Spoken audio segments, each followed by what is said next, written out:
me montre le chemin du salut. Elle me rend sage. Elle me dit qui je suis. Je crois à ma Bible. Parce que je veux être sauvé par elle. J'obéis à ma Bible. Parce que je veux mener une vie sainte et pure. Ma Bible illumine mon âme. Elle éclaire et nourrit mon âme. J'aime ma Bible. J'aime ma Bible. Bien aimé, un jeune garçon devait trouver du travail dans une banque. On lui avait déjà engagé après son interview. Alors, il devait prendre la place d'un vieux papa qui devait partir à la retraite. Alors, il a demandé à ses papas pendant la remise et reprise. Il dit, quel est ton secret? Le secret de ta réussite dans ce travail. Celui-ci devait répondre, il faut savoir prendre de bonnes décisions. Et le garçon lui demande encore, mais comment comment prendre de bonnes décisions? Le papa lui dit, c'est l'expérience qui fait la différence.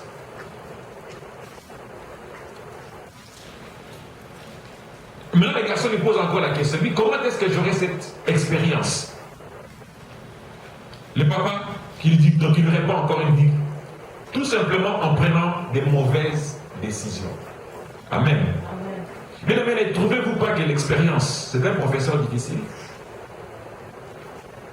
Vous passez les tests d'abord et vous apprenez la leçon après. Mais la leçon de quoi dans cette petite histoire? C'est que celui qui n'a jamais commis d'erreur n'a jamais fait de découvertes. Amen. Amen. Donc pour vous de faire des découvertes, il faut commettre une erreur. Mais ce n'est pas de là où j'y vais. Ce matin, nous allons voir un livre, nous allons voir un prophète. Un prophète qui est très peu connu dans le monde chrétien, mais qui est dans la Bible. C'est le dernier prophète de l'Ancien Testament. Je parlais de Malachie. Ouvrons notre livre dans le livre de Malachie. Malachie chapitre 1er. Mais si vous ne connaissez pas Malachie, le mot Malachie signifie messager de Dieu ou mon messager, messager de l'Éternel. C'est ça l'explication du mot Malachie. Mais Malachie, quand vous lisez, quand vous étudiez ces livres, vous verrez que le livre de Malachie avait 3 thèmes principaux. Il y avait d'abord la corruption des prêtres. Et puis il y avait la transgression commise sur le plan familial. C'est ce qu'on appelle communément ici, aujourd'hui, le divorce. Et puis il y avait le 3e point, qui est la négligence des dîmes et des offrandes. Alléluia. Je suis dans la Malachie chapitre 1er, du 6e au 8e verset. Malachie, c'est le dernier livre de l'Ancien Testament. Chapitre 1er, du 6e au 8e verset. Je lis. Un fils honore son père, et un serviteur son maître. Si je suis père, où est l'honneur qui m'est dû? Si je suis maître, où est la crainte qu'on a de moi? Dit l'Éternel des armées à vous, sacrificateurs, à vous, l'Église de Dieu, qui méprisez mon nom, et qui dites, en quoi avons-nous méprisé ton nom? 7. Vous offrez sur mon autel des aliments impurs, et vous dites, en quoi t'avons-nous profané? C'est en disant, la table de l'Éternel est méprisable. 8. Quand vous offrez un sacrifice, une bête aveugle, n'est-ce pas mal? Quand vous offrez une boiteuse ou infirme, n'est-ce pas mal? Offrez-la donc à ton gouverneur. Te recevra-t-il bien? Te fera-t-il bon accueil? Dit l'Éternel des armées. J'ai titré le message du matin, quelle place donnez-vous à Dieu? Quelle place donnez-vous à Dieu? Quelle est la position que vous donnez à Dieu en tant que chrétien, en tant que fils de Dieu? Quelle est la position que vous accordez à Dieu dans votre vie? Les chrétiens aujourd'hui ne respectent plus Dieu. Ils méprisent même le nom de Dieu. Ils prennent prennent Dieu comme étant un chien. C'est comme les anglophones le disent. God is dog. Si vous prenez God, vous les renversez, ça devient dog. N'est-ce pas? Mais c'est-à-dire quoi? C'est-à-dire que c'est à Dieu de les suivre et non à eux de suivre Dieu. Mais je sais que la Bible nous dit que venez à moi, vous tous qui êtes chargés et fatigués. Et je vous donnerai quoi? Du repos. Bien aimé, pour certaines personnes, c'est à Dieu, c'est eux de donner à Dieu du repos. Donc ils ne veulent pas aller vers Dieu. Ils veulent que Dieu vienne vers eux. Pour eux, pour certaines personnes, ils veulent que Dieu puisse attendre d'abord. Jusqu'à ce qu'il aura terminé ce qu'il a à faire. Et après, il va aller vers Dieu. Mais quelle place donnez-vous à Dieu? Est-ce que Dieu vient avant toute chose ou vous voulez d'abord terminer toute chose et après mettre Dieu? Bien aimé, je sais qu'en première position dans votre vie, pour certaines personnes, Dieu est un complément dans leur vie. Ils ne mettent pas Dieu en première position dans leur vie. Pour eux, Dieu est un complément. Donc ils mettent d'autres choses d'abord, comme l'argent, les femmes, les voitures, les maisons et même le travail. D'abord, Dieu après. Mais le christianisme est devenu une affaire négligeable. Le salut de vos âmes n'a plus d'importance. Ce qui compte pour vous ou pour moi aujourd'hui, pour certaines personnes, c'est ma vie, c'est mon argent, c'est mon travail, c'est mon foyer, c'est ma maison. Mais qui t'a donné ce travail? N'est-ce pas Dieu? Amen. Qui t'a donné ces maisons? N'est-ce pas Dieu? Qui t'a donné dans l'argent que tu te vends avec? N'est-ce pas Dieu? Es-tu qualifié même pour ce travail que tu fais? Est-ce que tu es qualifié pour ce travail que tu fais? Le travail que tu ne peux plus venir le dimanche glorifier Dieu. Es-tu qualifié pour ce travail? Combien payes-tu pour vivre? Chaque matin, quand Dieu doit venir te réveiller, combien tu donnes à Dieu? Le souffle de vie que tu as, combien tu payes pour avoir cela? Aujourd'hui, dans le monde, le divorce est devenu quelque chose de normal. Le divorce, c'est devenu normal. Mais or, je sais que dans ma Bible me dit que l'homme ne sait pas ce que Dieu a joint. Mais pourtant, il y a des gens qui dans ce monde, quand vous avez un petit problème avec votre femme, vous allez chez lui, il va vous conseiller de divorcer. Et pourtant lui-même, dans sa maison, il n'a jamais divorcé. Mais quand vous allez chez lui, il va vous dire divorcer, afin que le gouvernement prenne soin de vous. Mais est-ce que c'est le gouvernement qui va satisfaire vos besoins?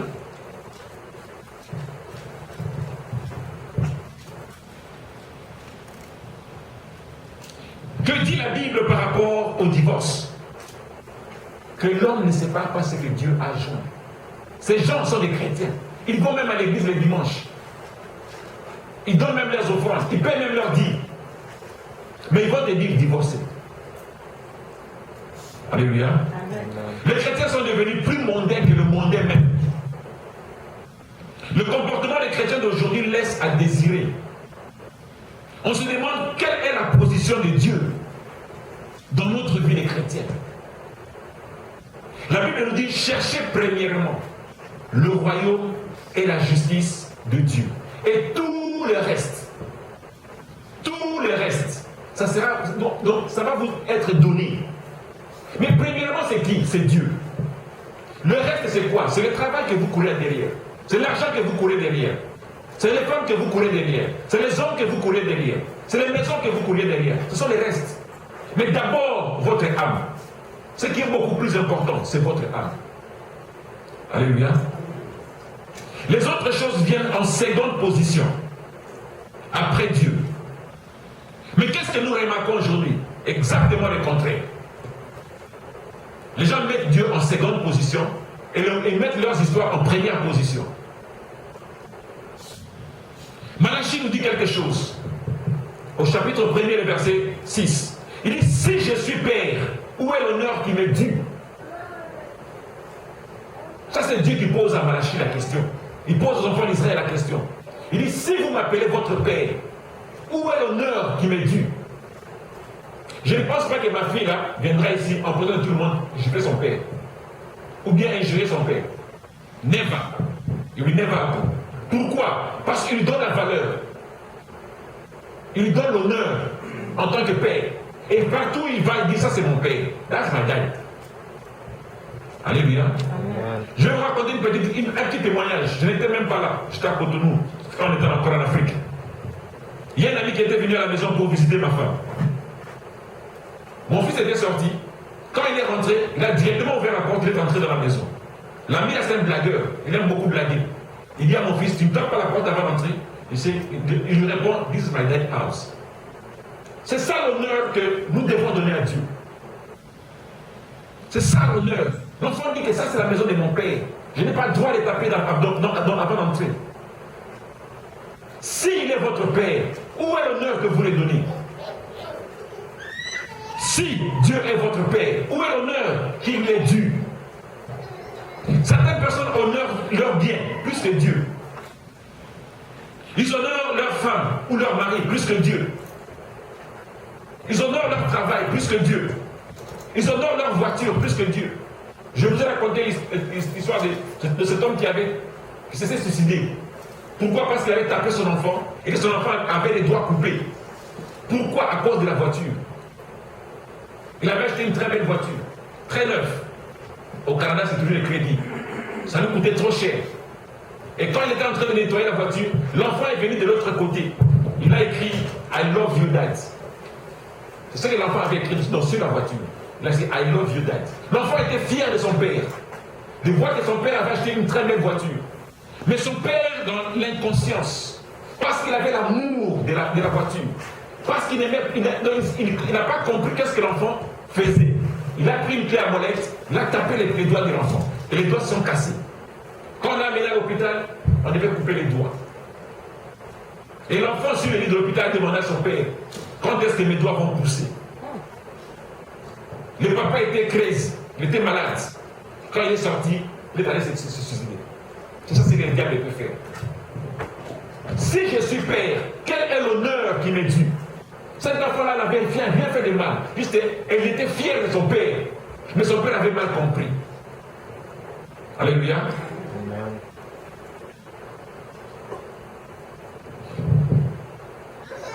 Beaucoup de gens honorent leur argent plus que Dieu. C'est pourquoi ils ne veulent même pas payer leur dîme. C'est pourquoi ils ne veulent même pas donner des offrandes.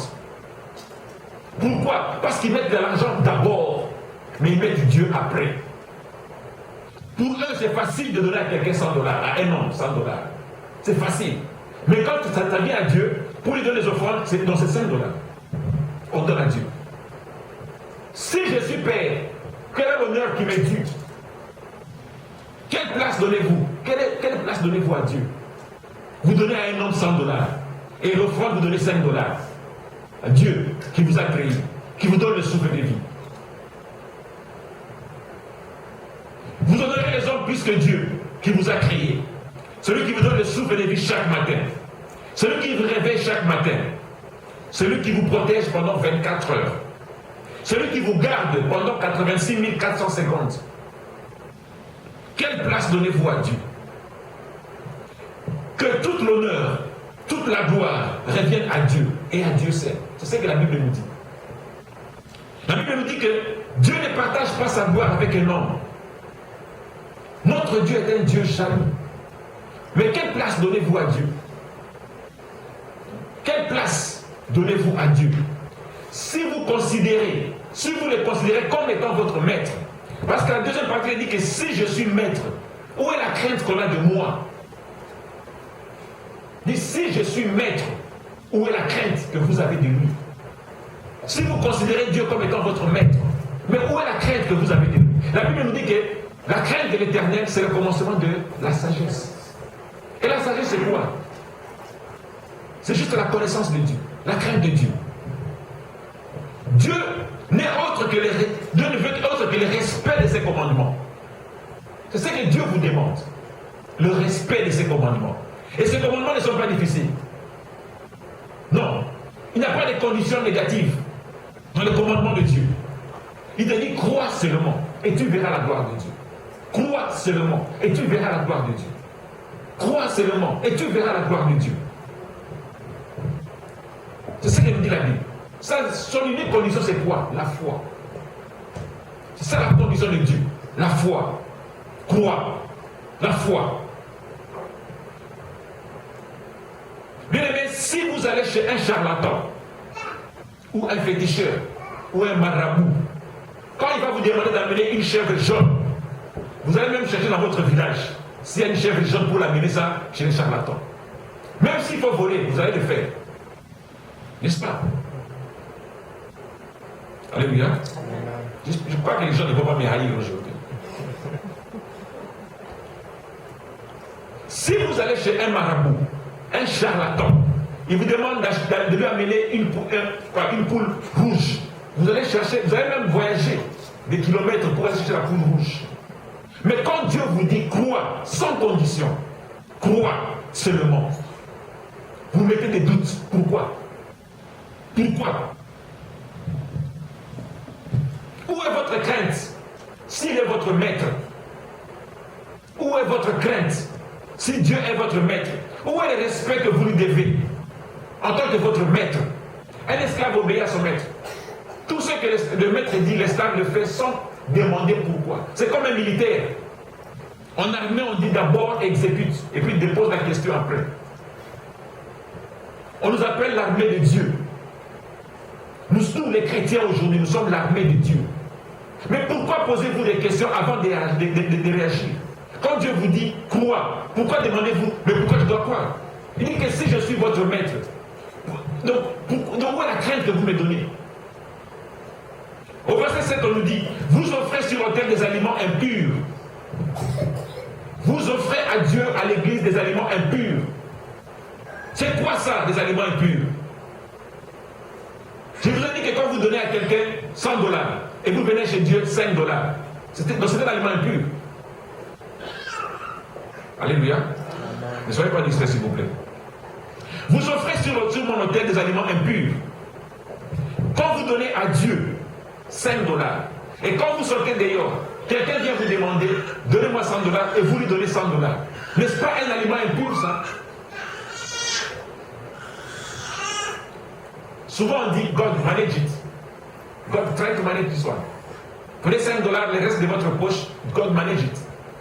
Si ça n'y est pas, ce n'est pas grave, ce n'est pas un problème, Dieu sait. Mais si vous avez, donnez-lui ce qui lui est valable.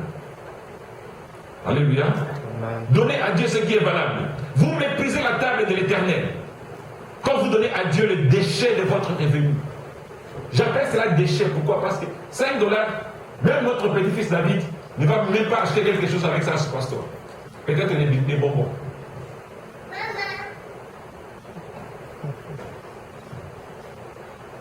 Mais si vous avez et que vous ne voulez pas donner à Dieu, alors là ça devient le mépris de la table de Dieu. Aujourd'hui, si un charlatan vous demandait de lui amener une chèvre, comme je vous disais tantôt, je ne pense pas que vous allez prendre une chèvre qui est aveugle ou boiteuse pour l'amener à un féticheur. Vous allez prendre une chèvre boiteuse ou une chèvre aveugle. Je ne pense pas. Mais pourquoi est-ce que, quand il s'agit de Dieu, vous lui donnez le reste? N'est-ce pas ça boiteux, votre argent? N'est-ce pas ça boiteux ou aveugle? Est-ce qu'un homme peut-il accepter que vous puissiez lui offrir un animal boiteux ou aveugle? Même pas un féticheur, même pas un charlatan. Vous venez m'offrir aujourd'hui une chèvre, et cette chèvre-là est aveugle. Vous croyez que je vais la prendre? Je ne pense pas. Regardez ce que la Bible nous dit au verset 8, à la fin.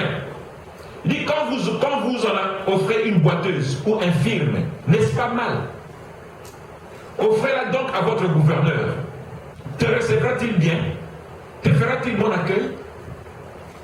C'est ça la question que la Bible nous pose. Si tu prends une chèvre qui est aveugle, ou une chèvre qui est boiteuse, tu vas donner à un homme. Toi, tu crois qu'il sera content? Il va acclamer, il va dire, oh, mon fils m'a amené une chèvre. Mais il va regarder comme ça, les chèvres ne voient même pas. Je ne sais pas ce qu'il va faire pour vous. Alléluia. Au chapitre 3, le verset 8 nous dit, vous me trompez. Dieu dit, un homme trompe Dieu. Vous me trompez. Un homme trompe-t-il Dieu? Car vous me trompez. Chapitre 3, le verset 8 du même Malachie. Vous me trompez. Dieu dit que vous le trompez. Est-ce que vous pouvez tromper Dieu? Croyez-vous que Dieu ne connaît pas vos finances? Croyez-vous que Dieu ne connaît pas tout ce que vous avez comme bien? Croyez-vous que Dieu ne connaît pas comment est-ce que vous avez reçu l'argent dans votre paycheck? Vous me trompez. Vous trompez Dieu. En quoi? Par les offrandes et les dîmes. C'est ce que la Bible nous dit. Nous sommes à la troisième partie. Au verset 9 nous dit que vous êtes frappés par la malédiction et vous me trompez. La nation tout entière. Vous êtes frappés par la malédiction. Bien, mais ne croyez pas que la malédiction c'est seulement quand votre père vous maudit ou quand votre mère vous maudit. Non. Ça c'est déjà démodé. D'abord, cela n'a plus d'effet chez les enfants de Dieu parce que nous sommes couverts par le sang de Jésus-Christ. Alléluia. Donc tout ce que votre père peut dire n'a pas de pouvoir sur vous. C'est le sang de Christ qui a le pouvoir sur vous. Mais quand vous ne payez pas votre dîme, vous verrez qu'il y a certaines choses dans votre vie qui ne marcheront pas. Ne vous en faites pas, je l'ai aussi expérimenté. Je suis passé par là. Vous savez, il y a une différence quand vous êtes dans ces camps-là et quand vous êtes derrière ces pupitres. Il y a toujours une différence. Quand j'étais là-bas, je concevais la même chose, comme vous pensez maintenant. Je vois maintenant aujourd'hui que tout le monde réfléchit. Mais quand je viens de ce côté-ci, c'est autre chose.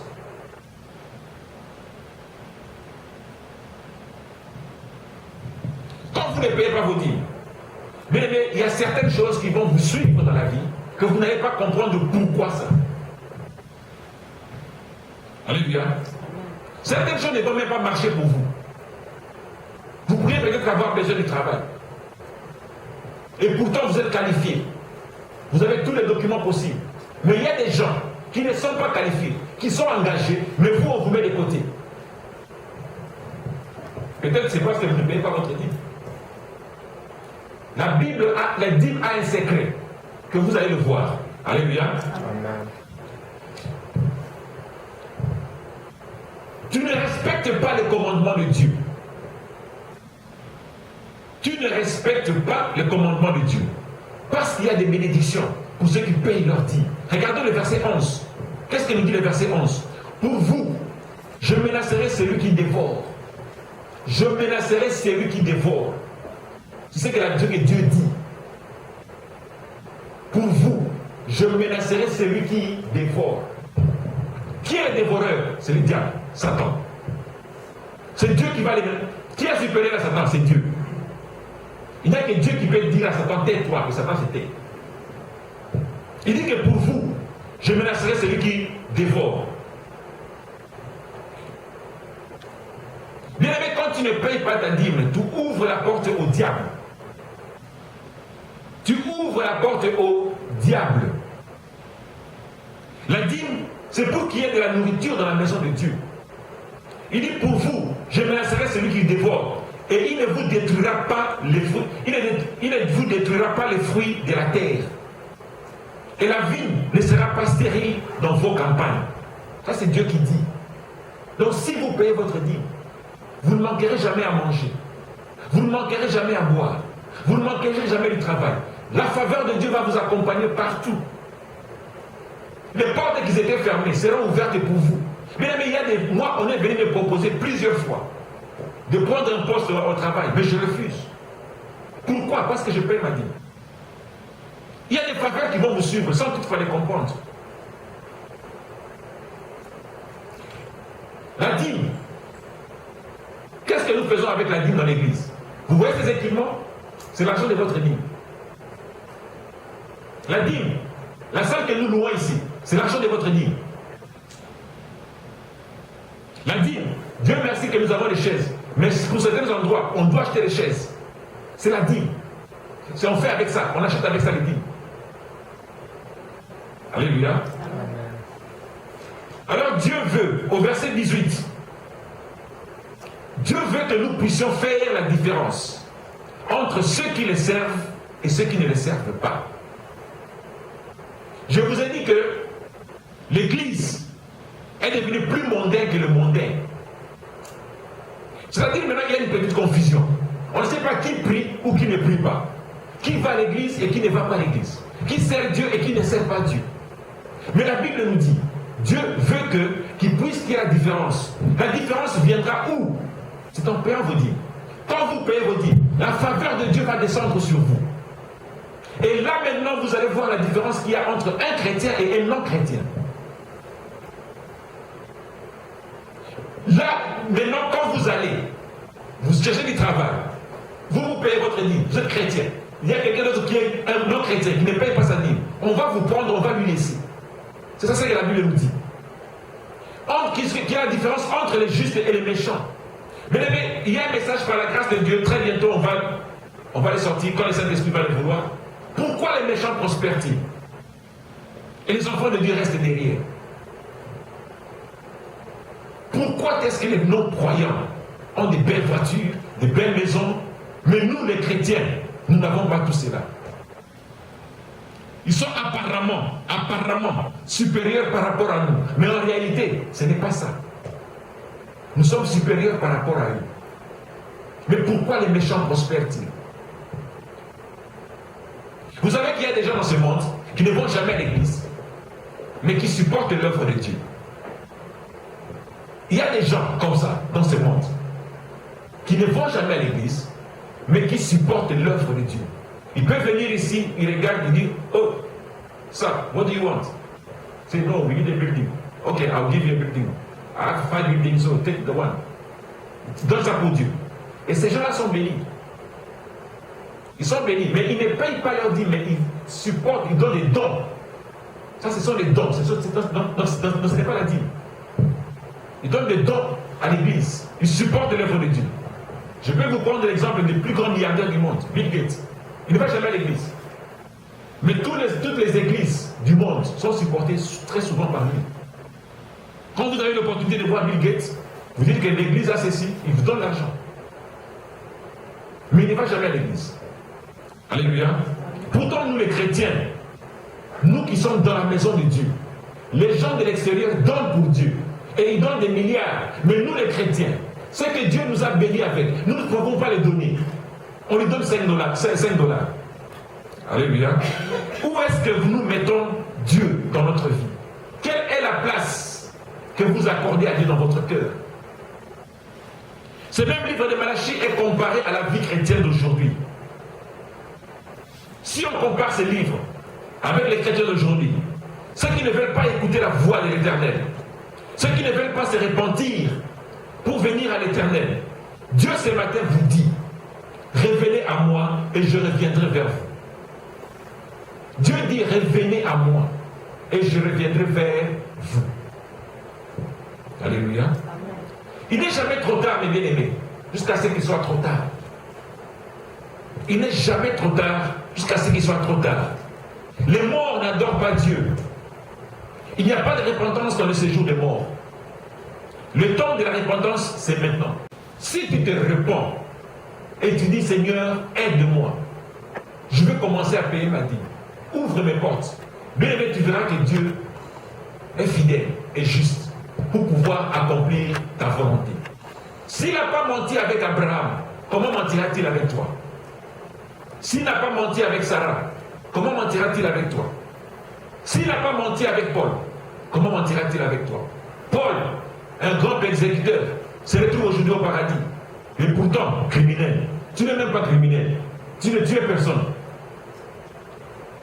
Tu es chrétien, tu es né dans une famille chrétienne, tu grandis dans une famille chrétienne. Mais une seule chose, s'il est votre maître, où est la crainte que vous lui donnez? La crainte de Dieu, c'est le respect de ses commandements. Et le commandement de Dieu, ce n'est pas pénible. Crois. Amen. Amen. Bien aimé, Dieu existe. Je terminerai par ceci. Il y a quelqu'un qui a l'habitude de nous dire, Je préfère mener ma vie comme si Dieu existait. Quand je vais mourir, même si je découvre que Dieu n'existait pas, je n'aurai rien perdu. Mais si je mène ma vie maintenant, comme s'il n'y avait pas Dieu, et qu'après ma mort, je découvrais que Dieu existe, alors j'aurai tout perdu. Pourquoi? Parce qu'il n'y a pas de repentance dans le séjour des morts. Alléluia. Acclamons l'enfant l'éternel. Que Dieu vous bénisse. Je sais que beaucoup de gens m'ont maillé à penser comme d'habitude, mais la parole de Dieu, c'est la vérité. Alléluia. Je préfère vous dire la vérité que de vous mentir, que de vous cacholer.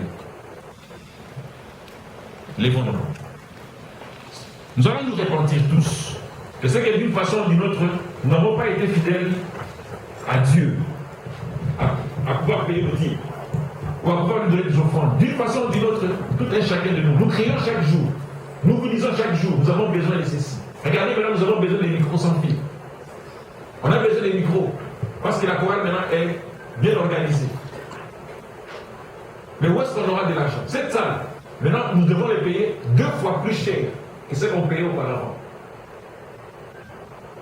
J'ai dû verser la semaine passée $2000 pour cette salle. Pour 6 mois. Où est-ce qu'on va trouver l'argent? C'est l'argent des dîmes. Parce que la maison de Dieu a besoin de la nourriture. Alléluia. Alléluia. Mais nous devons tous participer aux bénédictions de Dieu. Les bénédictions ne sont pas seulement pour les pasteurs. Ne les croyez pas. C'est pour tout le monde. Vous avez besoin d'être bénis. Vous avez besoin que vos âmes soient sauvées. Nous aussi, nous avons besoin que nos âmes soient sauvées. Mais notre mission principale, notre devoir premier est de veiller sur vos âmes. C'est ça, le rôle des pasteurs. Que Dieu vous bénisse. Nous allons encore vous lever ce matin pour demander encore pardon à Dieu. Si d'une façon ou d'une autre, on n'a pas respecté ses commandements. Si cette parole nous a touchés encore ce matin, que Dieu qui est le miséricordieux, qui est le Dieu de grâce, puisse encore nous pardonner. Et que nous puissions nous remettre sur les rails, afin de pouvoir commencer à respecter ses commandements. Prions.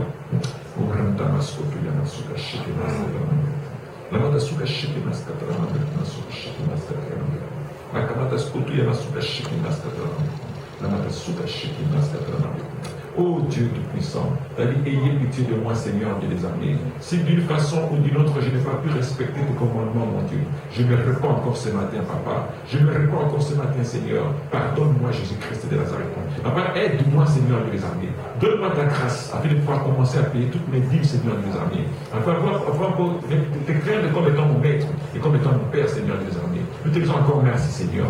Merci, miséricorde, Papa. C'est au nom puissant de Jésus-Christ que nous t'avons ici glorifié. Amen. Que la grâce du Seigneur Jésus-Christ, l'amour de Dieu et la communication du Saint-Esprit soient avec nous tous. Oui, le bonheur et la grâce nous accompagneront tous les jours de nos vies et nous habiterons dans la maison de l'Éternel jusqu'à la fin de nos jours. Amen. Que Dieu vous bénisse et merci beaucoup d'être venu.